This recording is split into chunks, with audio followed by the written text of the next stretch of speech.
Well, good morning, afternoon. Well, actually, it's afternoon, everybody.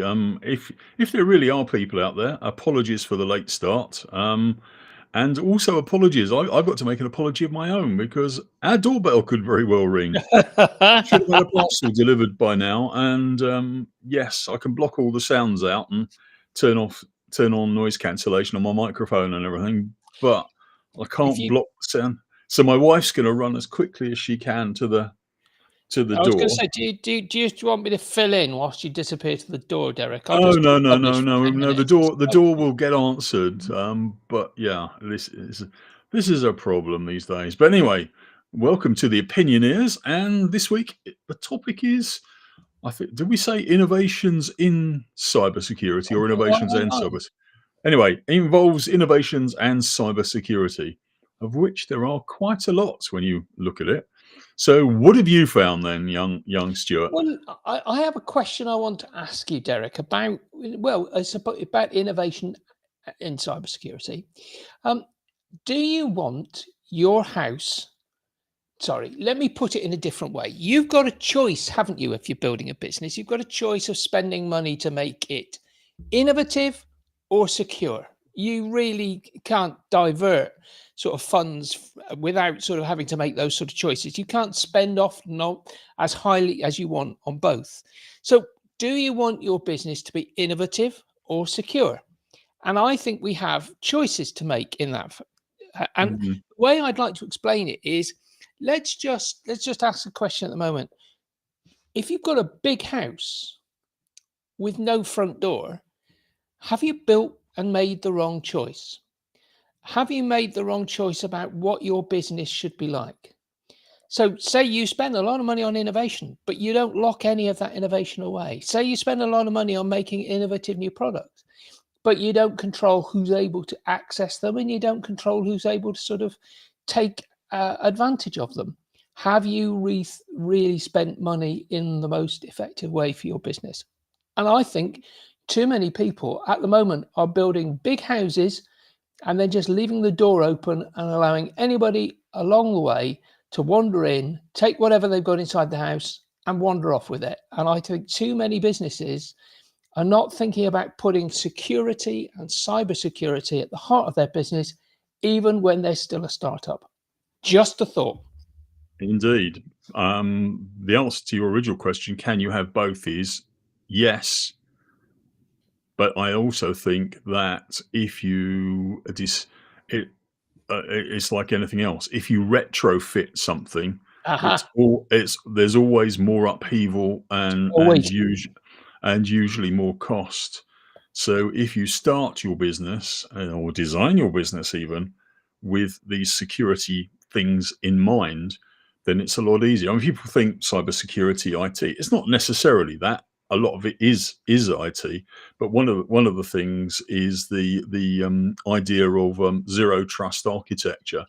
That is something that's, wait, it's so easy. It doesn't even imply IT. It just implies that you don't trust anybody. Yeah, You know, absolutely. but no. So anytime the delivery man comes to the door, you ask for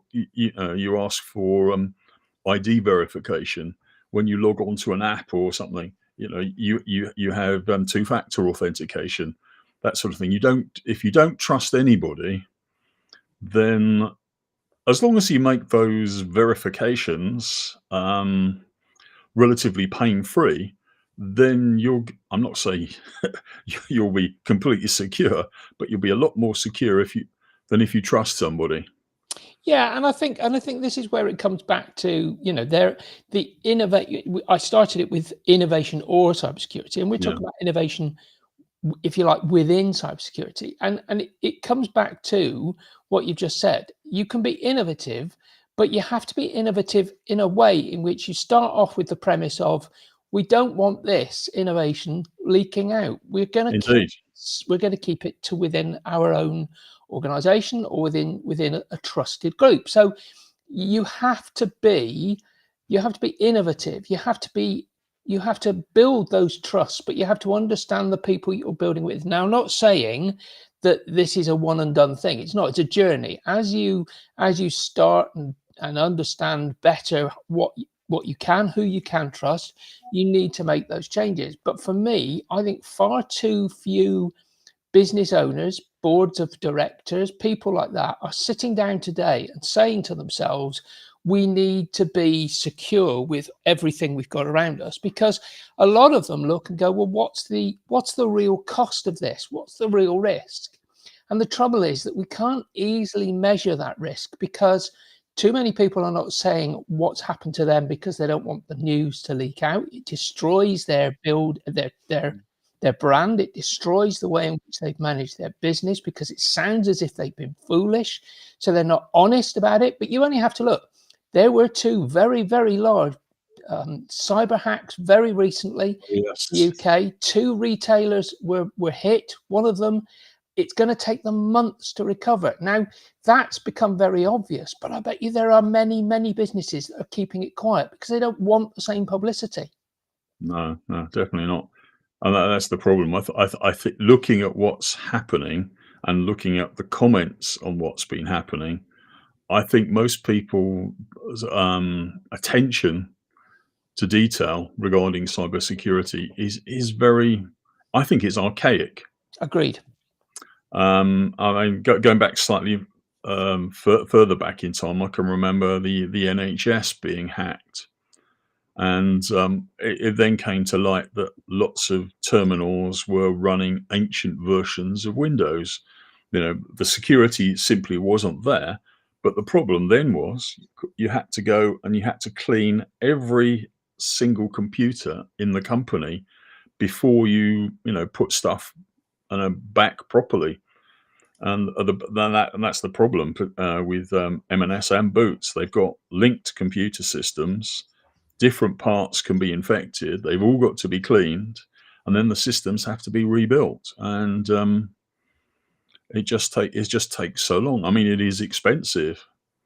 I mean, there was an example I read about of a chain of academies who were hacked in exactly the same way, and they demanded several $1 million in ransom. And the academy chain said, "On your bike." Mm.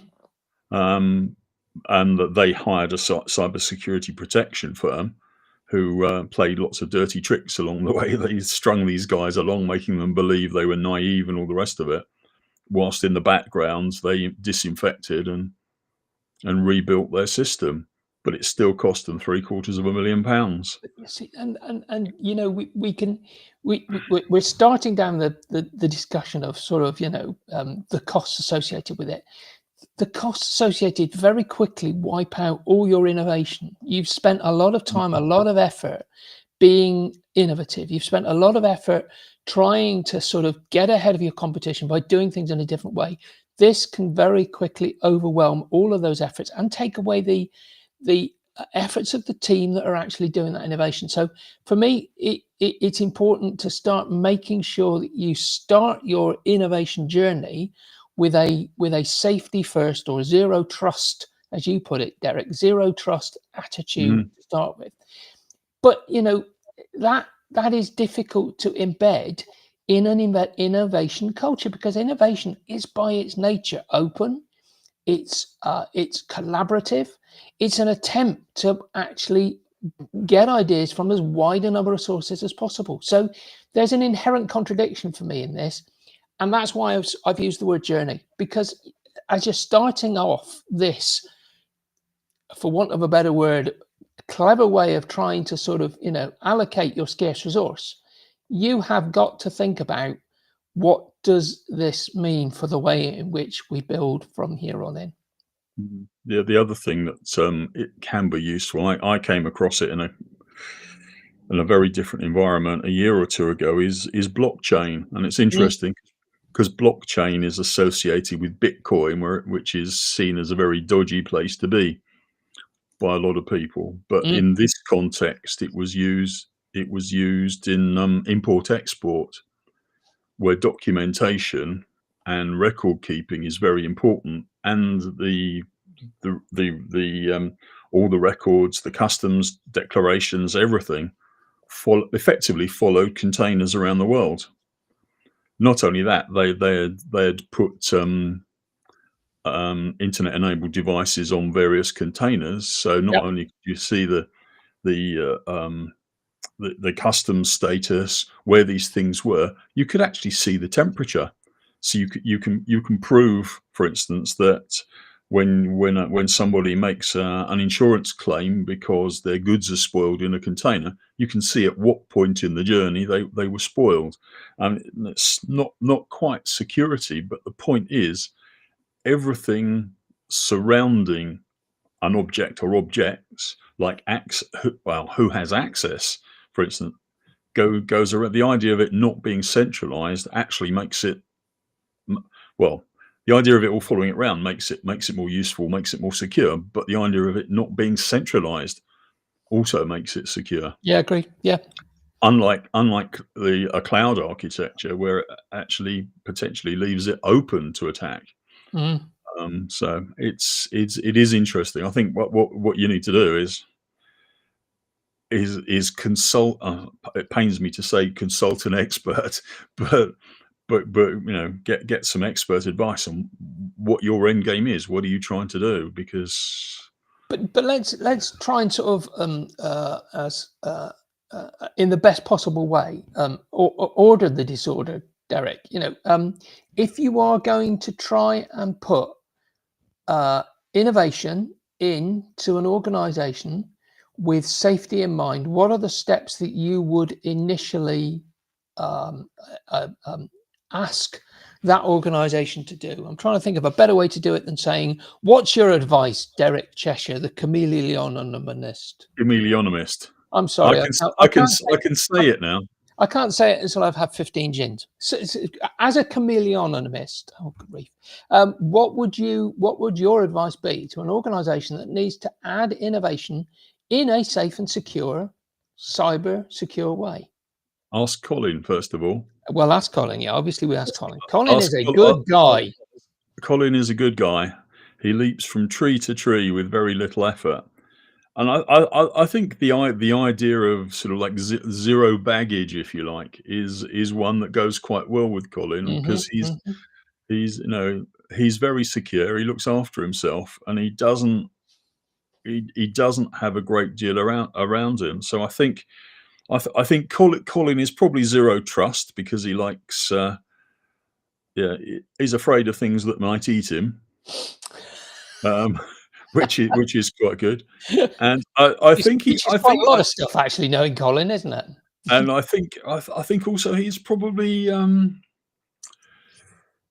I think he would appreciate the concept of blockchain and being self-sufficient rather than it doesn't mean you can't collaborate, but I think you just have to you have to be very careful with who you're sharing stuff with Yeah. and what's being shared with you because I mean okay what's being shared with you I mean well, it's an idea that comes to mind at the moment, which is fake news. It's not part of innovation, but you suck in fake data, fake anything. How do you know what you're dealing with is kosher?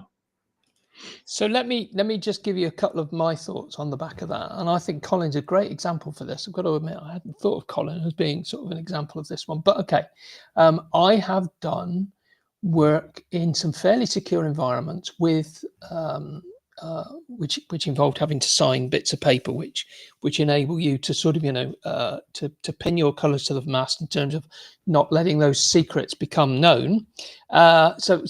So I've worked with organisations, and they have been able to collaborate with people outside of their organisation.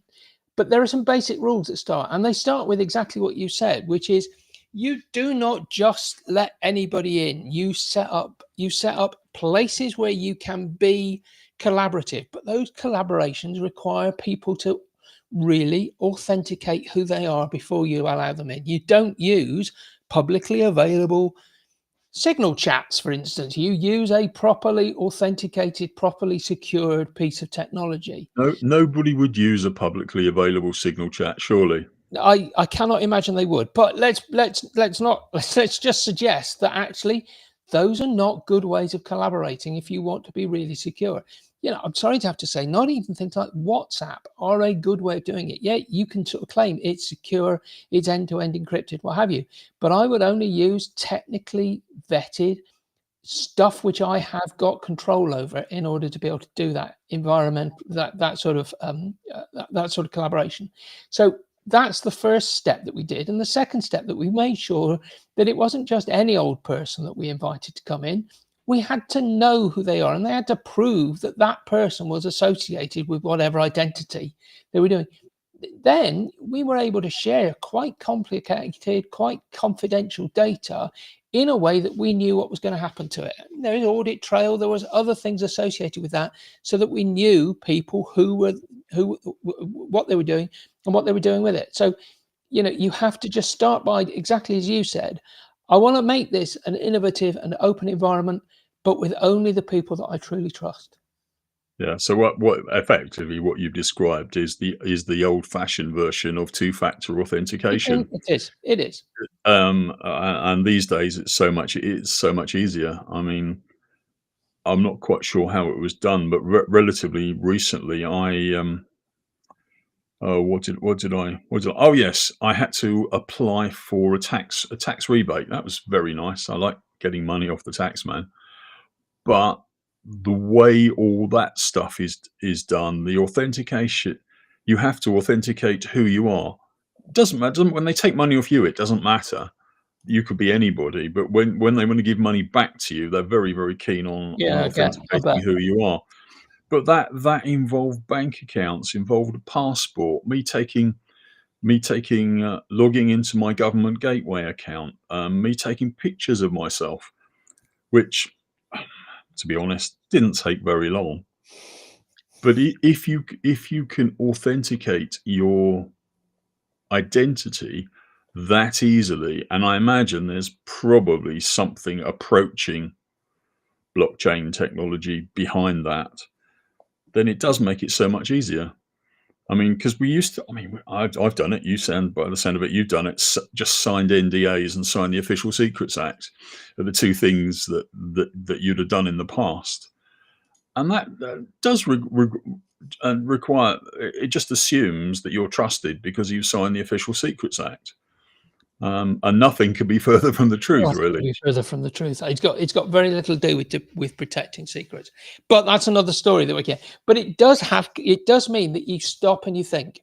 By Oh, being yeah. forced to sign some of that, it means that you're stopping and you're thinking, and that, I think, is the most important thing about it. Is it makes somebody stop and think before they do something, because now, if you do it, you're doing it in the full knowledge that you are doing something which you have been told you should not do.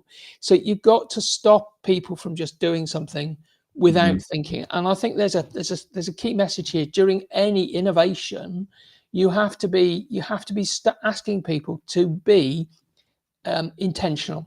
And too often, when we're thinking about innovation, we think it's somehow accidental. It's not. It's intentional, but that intention has to be within a safe environment. And I think that was my message for innovation in cybersecurity, as opposed to any innovation about cybersecurity technology or anything like that. Because Mm. believe me, I am hardly capable of understanding how I No, got up this it's morning, let alone anything else. yeah, well, yes, but there is a lot of stuff out there to help you keep your stuff safe, which is Which is always as useful. as Boots and Marks and Spencers are finding out at the moment. And I think that therein lies uh, I think therein lies a way of keeping people intentional. Mm, Um, do think about that. Do think about the fact that your intentions should be positive. indeed, I think once you've got around the verification thing, which is you need to do however you do it, then I think the old-fashioned idea of signing in, signing out, signing for this, signing for that, that's what blockchain does, and I think that could be quite useful. Mm, mm. But if you really want to frighten yourself, go and have a look at the website statistics for any of the security software that protects websites. that will frighten people into making sure that they do keep their. I mean, I use a product called WordFence, which a lot of people use on WordPress, and I remember looking at the stats. When I first started using it a couple of years ago, and the number of attacks, it keeps a track of them. Well, apart from the attacks on your site, it keeps attack on the tabs on the number of attacks worldwide, and it's doubled, and Yeah, it's getting bigger. yeah. Why people in India want to try a denial of service attack on my website, I never know. I really don't know, but they do. I mean, and if somebody succeeds and takes over my website, well, to be honest, I will probably just delete everything and build another one. I mean, I'm not going to be that precious about it. And also, if it's on a shared server, then the people who run the hosting center will quite happily clean it all off and whatever. But yeah, there are lots of nasty people out there, as you said before we came on I air. I wish there weren't, but it is unfortunately true that there are. So hey, be safe out there, people. Yeah, be safe, and to be honest, if you're in the world of cybersecurity, get in touch and let us know, because it's absolutely fascinating, and you never know, we might need some of it at some point. So there we go. Yeah, I think that has drawn today's episode neatly to a close without the doorbell ringing. You see, Derek, the world is not as bad as you imagine it to be. No, But it's probably worse, but hey. So we'll see you next time, folks, on the second Tuesday of the month, whenever that is. it will be the second Tuesday of next month. It will. No, Between the first Friday. Next Friday, second rather, between the Friday. first, it will be between the first and third Fridays. One of those. One of those. So it's goodbye from us then. And it's goodbye from him. That's Indeed. Colin.